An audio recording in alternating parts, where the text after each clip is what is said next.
Il y a un concept dont tout le monde a entendu parler, mais que presque personne ne calcule correctement. C'est le fonds d'urgence. On te dit qu'il faut en avoir un, mais rarement comment déterminer le bon montant, ni où le placer.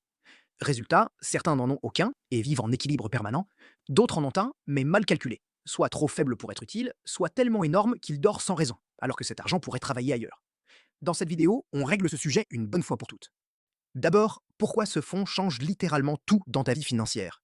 Un fonds d'urgence, ce n'est pas de l'épargne classique, c'est une assurance que tu te construis toi-même.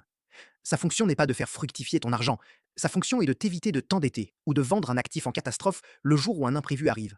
Perte d'emploi, panne de voiture, frais médicaux, réparation urgente du logement.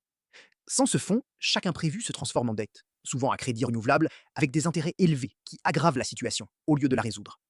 Avec un fonds d'urgence correctement dimensionné, l'imprévu reste un désagrément, jamais une catastrophe financière. Voici maintenant le mauvais calcul que fait presque tout le monde. Beaucoup de gens visent un chiffre arbitraire, 1000 euros, 5000 euros, un montant qui semble rassurant mais qui ne correspond à rien de concret dans leur vie réelle.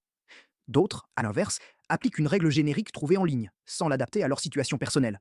Par exemple, 3 mois de salaire brut, ce qui ne représente absolument pas la même réalité selon que tu es célibataire, sans charge fixe importante, ou que tu as un loyer élevé et des personnes à charge. Alors comment calculer ton vrai montant cible? La bonne méthode ne part pas de ton salaire, elle part de tes charges fixes mensuelles incompressibles.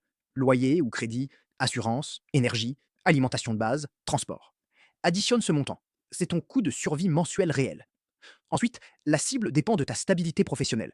Si tu as un emploi stable, en CDI, dans un secteur qui recrute facilement, viser l'équivalent de 3 mois de ce montant est déjà un bon niveau de sécurité. Si ta situation est plus instable, freelance, contrat court, secteur en tension, visez plutôt 6 mois de ce montant est plus réaliste et plus protecteur. Ce n'est donc pas un chiffre universel, c'est un calcul qui dépend directement de ton niveau de risque personnel. Il y a un dernier point essentiel, souvent négligé. Où placer ce fonds d'urgence? La règle est simple. Cet argent doit rester disponible rapidement, sans risque de perte de valeur et sans pénalité de retrait. Ça exclut donc les placements en actions ou tout support qui peut perdre de la valeur au mauvais moment, exactement quand tu en as besoin. En revanche, le laisser dormir sur un compte courant classique, sans aucun rendement, n'est pas non plus optimal, puisque l'inflation grignote sa valeur année après année.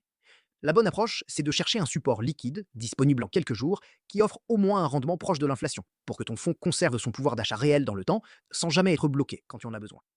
Pour résumer, ton fonds d'urgence n'est pas un montant magique trouvé en ligne. C'est un calcul basé sur tes charges réelles et ton niveau de stabilité professionnelle.